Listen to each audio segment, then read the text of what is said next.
Assalamualaikum warahmatullahi wabarakatuh. Bismillahirrahmanirrahim. Alhamdulillahirabbil alamin.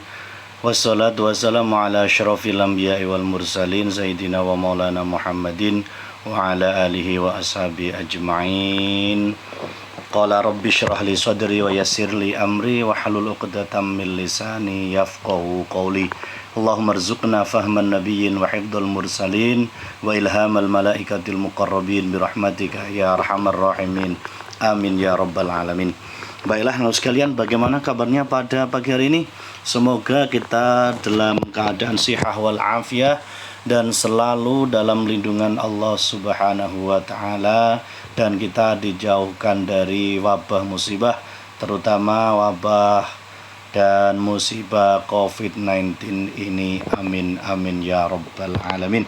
Anda sekalian, berjumpa kembali dengan Pak Najib di pelajaran pendidikan agama Islam bidang studi ilmu fikih untuk kelas 7 SMP Islam Mambalulum Kebumas Gresik yang kami banggakan.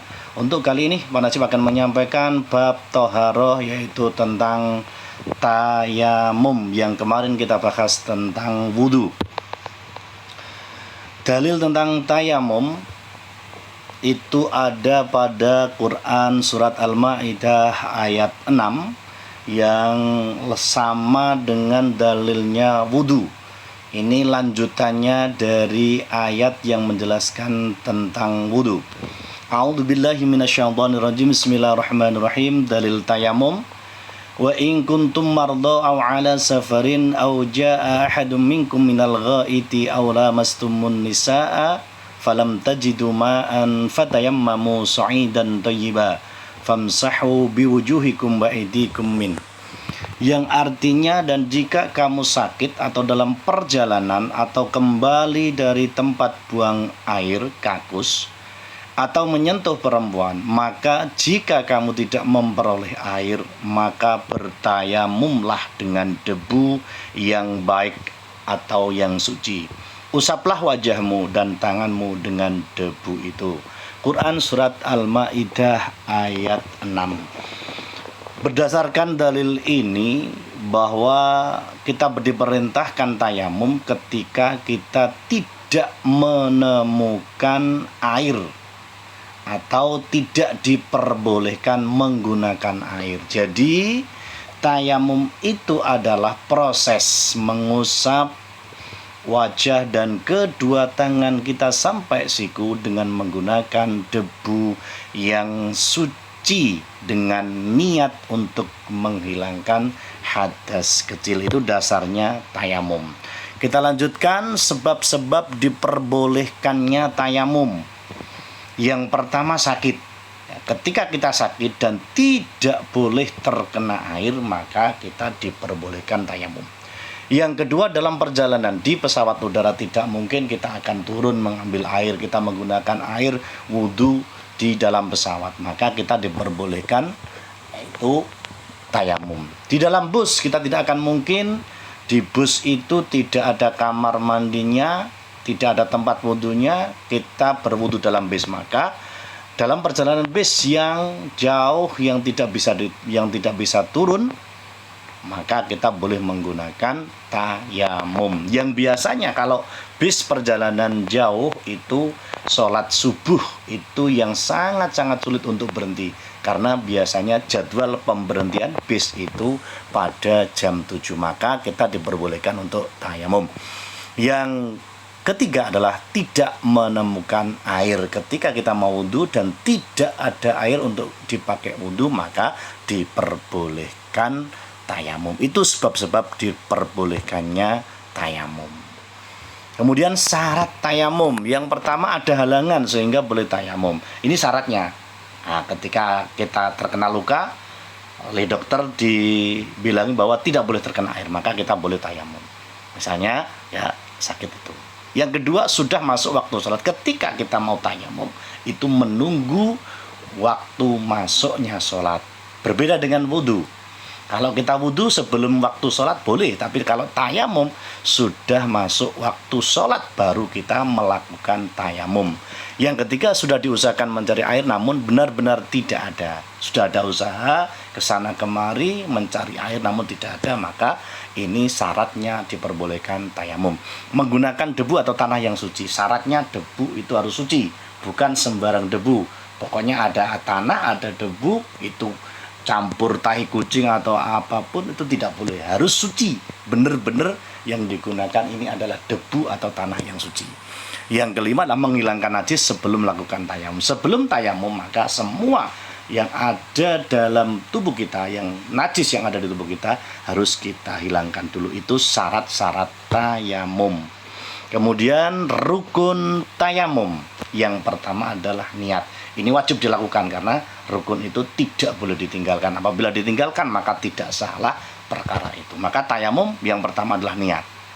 Ya, dalam pengucapannya, lafadznya ada nawaitu tayamum listibahadis sholati fardhan lillahi ta'ala. Aku berniat tayamum untuk melakukan sholat atau diperbolehkannya sholat fardu karena Allah Ta'ala. Maka karena tayamum ini adalah alternatif yang terakhir, kalau tidak ada air tidak boleh wudhu, maka ini dalam niat ini adalah supaya diperbolehkan melaksanakan sholat. Yang kedua, menyapu muka dengan debu. Muka kita batasnya ya mulai tumbuhnya rambut di atas sampai janggut kita, kemudian samping kanan kiri sampai telinga kita, itu kita usap dengan debu. Menyapu kedua tangan sampai siku dengan debu. Ya, ini tangannya sama dengan wudhu, sampainya batasnya adalah siku, tapi ini menggunakan debu. Yang keempat adalah tertib atau berurutan, yaitu mendahulukan rukun yang pertama dan mengakhirkan yang terakhir. Jangan dibalik, tangannya dulu kemudian baru wajahnya. Dan ini ada cerita sedikit bahwa Pak Najib pernah berjalan naik bis bersama orang yang kami dianggap Pak Najib itu orang yang ngerti juga, insya Allah ilmunya juga banyak. Tapi ketika waktu masuk subuh dan bis ini tidak berhenti karena perjalanan ke Sumatera ini tidak berhenti, orang itu kita ajak sholat, ayo sholat. Terus gimana? Tayamum. Ternyata dianya tidak paham dengan tayamum, sehingga ketika tayamum kakinya pun diusap dengan debu. Nah ini, maka ilmu itu kalau tidak dipraktekkan kadang lupa bagaimana tayamum itu. Tayamum hanya niat mengusap, menyapu muka dengan debu dan cukup kedua tangan kita sampai siku tanpa kaki. Itu tentang tayamum. Kemudian sunnah tayamum, 1 membaca basmalah. Ya, bismillahirrahmanirrahim. 2 meniup atau mengembus debu dari telapak tangan agar debunya yang menempel itu lebih tipis. Sebelum disapukan ke muka kita, ke tangan kita, itu ditiup terlebih dahulu biar tipis.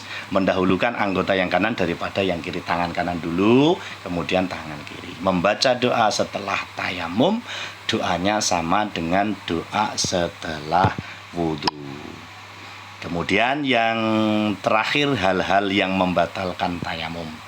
Ini semua hal yang membatalkan wudhu, maka sama ini juga membatalkan tayamum.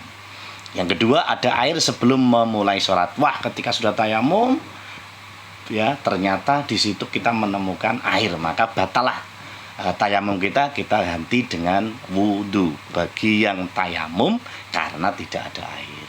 Beda kalau tayamum karena tidak boleh terkena air. Melihat air pun maka tetap sah tayamumnya. Yang ketiga adalah murtad atau keluar dari agama. Terima kasih yang disampaikan Pak Najib pada kali ini. Mudah-mudahan ada manfaat dan gunanya. Silakan dibuka kitab fikihnya. Di situ ada bab tayamum, dibaca, dipahami. Kalau ada pertanyaan yang sekiranya kurang paham, silakan tanya ke Pak Najib atau ke orang lain sehingga kalian bisa memahami materi tentang tayamum ini. Terima kasih, mudah-mudahan apa yang kita pelajari ada manfaat dan gunanya. Marilah kita berdoa. Bismillahirrahmanirrahim. Allahumma anfa'na bima 'allamtana wa 'allimna ma yanfa'una wa zidna ilma. Allahumma arinal haqqa haqqa warzuqna ittiba'ah wa arinal batila batila warzuqna ijtinabah. Rabbana atina fid dunya hasanah wa fil akhirati sayyiati hasanatan wa qina adzabannar walhamdulillahi rabbil alamin. Tetap semangat, jaga kesehatan, selalu istiqomah untuk melakukan kebaikan. Terima kasih. Wassalamualaikum warahmatullahi wabarakatuh.